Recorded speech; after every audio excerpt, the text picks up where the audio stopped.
मारने की धमकी दे रहा हूँ। मैं ऐसे 10 वीडियोज आपको बताऊंगा जिसके अंदर मैं अधिकारी से हाथ जोड़कर रिक्वेस्ट कर रहा हूँ, उसको जो है तो गुजारिश कर रहा हूँ।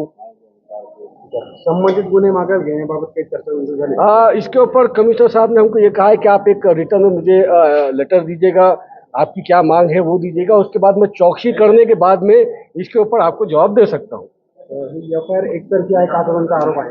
हे तक्रार जी आहे ना, हे तक्रार बीजेपीचे सांगण्यावरून आणि शिंदे गटचे सांगण्यावरून आणि पालकमंत्र्याच्या सांगण्यावरून आपल्या अधिकाऱ्याने केलेले आहे. हे बोगस तक्रार आहे. आम्ही कोणत्याही जे तो अधिकाऱ्यांसोबत मिसबिहेव केले नाही. आम्ही सुशिक्षित आहे, आम्ही एज्युकेटेड आहे, आम्हाला माहीत आहे अधिकारी सोबत कसं चर्चा करायची आणि कसं वार्तालाप करायची आणि तसंच आम्ही केले. तुम्ही एक व्हिडिओ पण असा दाखवू शकत नाही ज्याच्यामध्ये समीर साजिदने कोणताही प्रशासकीय अधिकारीला धक्का लावला या अपशब्द केले.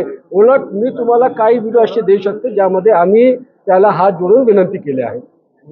एकंदरीत तुमचा आरोप असा की एकतर्फी त्यांनी हा गुन्हा दाखल केला. आमचा हे आरोप आहे की बीजेपी, शिंदे गट आणि गार्डियन मिनिस्टर यांचे बोलण्या जे त्यांनी सांगितले तसं खोटा गुन्हा आमच्या विरुद्ध दाखल केलेला आहे. पोलीस डिपार्टमेंटची पण दिशाभूल आणि भूल या डिपार्टमेंटनी केलेले आहे. पोलीस डिपार्टमेंटला हे माहीतच नाही की जो तो हॉकर झोनचा काय विषय आहे. अच्छा, आपल्याला मी सांगतो, म्युन्सिपल कॉर्पोरेशननी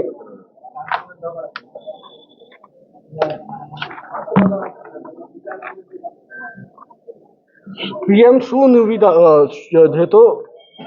सुनिविदा एक स्कीम